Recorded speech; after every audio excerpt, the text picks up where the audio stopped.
10واں سال آپ کے دو بڑے حلیف محافظ، ایک اندر ایک باہر، باہر چچا اور اندر بیگم خدیجہ رضی اللہ تعالیٰ عنہ، 10 دن کے فاصلے سے دونوں کا انتقال ہو گیا۔ تو ابو لہب بنا بنو ہاشم کا سردار۔ تو پہلے تو غیرت میں اس نے کہا بھتیجے فکر نہ کر، ابو طالب کی طرح میں تیری رکھوالی کروں گا، جوش آ گئی۔ 3 دن گزرے تھے، ابو جہل نے کہا تو کس منہ سے یہ بات کر رہا ہے؟ اور اس کا اللہ تمہیں کہہ رہا ہے تبت یدا ابی لہب وتب۔ تو اس کا میٹر گھوم گیا اور اس نے آ کے حرم میں اعلان کیا میرا محمد سے کوئی واسطہ نہیں۔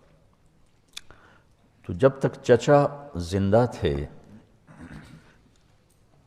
زبانی تکلیف تو تھی، ہاتھ کسی نے نہیں اٹھایا تھا، لیکن چچا کے انتقال کے بعد ہاتھ اٹھنے لگے، پتھر پڑنے لگے۔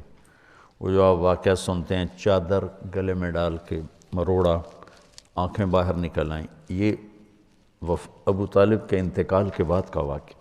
ابو جہل نے پکڑ کے بطحا کی وادی میں گھسیٹا، سارا پہلو زخمی ہو گیا۔ یہ اس کے بعد کے واقعات۔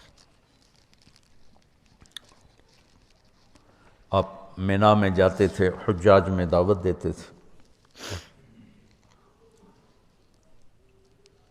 تو یہ اس کے بعد واقعات ہوئے، کوئی پتھر مار رہا ہے، کوئی تھپڑ مار رہا ہے، کوئی منہ پہ تھوک رہا ہے۔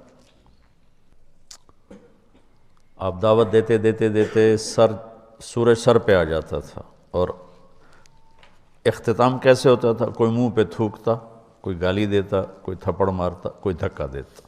یہ سب چچا کے انتقال کے بعد۔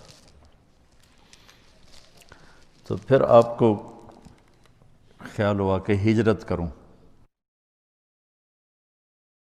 تو آپ طائف گئے۔ طائف میں جو ہوا وہ آپ کو معلوم ہے۔ کہ 4 سال پہلے میں عین اس جگہ پہ پہنچا جہاں آپ کو پتھر پڑے۔ وہ پرانا طائف ہے، ایک رہبر لے گیا، پھر جہاں جا کے آپ کو زید بن حارثہ نے لٹایا، وہ جگہ وہاں ترکوں نے مسجد بنا دی ہے چھوٹی سی، جہاں وہ باغ تھا وہاں چھوٹا سا محلہ ہے وہ سارا۔ تو بہت تکلیف کے ساتھ واپس آئے، اتنا خوف چھا گیا کہ آپ مکے میں انٹر نہیں ہو سکے۔ تو آپ نے سہیل ابن عمرو کو پیغام بھیجا مجھے پناہ دو، میں مکے میں آنا چاہتا ہوں، تو اس نے انکار کر دیا۔ پھر آپ نے صفوان بن امیہ کو پیغام بھیجا کہ مجھے پناہ دو، انکار کر دیا۔ پھر آپ نے اخنس بن شریک کو پیغام بھیجا، اس نے بھی انکار کر دیا۔ پھر آپ نے مطعم بن عدی کو پیغام بھیجا، تو اپنے بچوں کو لے کر آیا۔ تو اس کا قبیلہ بھی مضبوط تھا، تو اس مسلح تلواروں کے سائے میں لے کر حرم میں انٹر ہوا، کہا کہ میں آج کے بعد محمد بن عبداللہ میری پناہ میں ہیں صلی اللہ علیہ وسلم۔ تو ابو جہل نے کہا کہ یہ جو تم پناہ دے رہے ہو اس کا کلمہ پڑھ کے یا اپنی سرداری کی بنیاد پر؟ کہا نہیں، میں اس کا کلمہ نہیں پڑھتا ہوں، میں اپنی سرداری پر کہتا ہوں۔ کہا ٹھیک، قد اجزنا، کہا ٹھیک۔ تو پھر کچھ آپ کو امن ہوا، لیکن وہ جو تکلیفیں دکھ تھی وہ چلتے رہے۔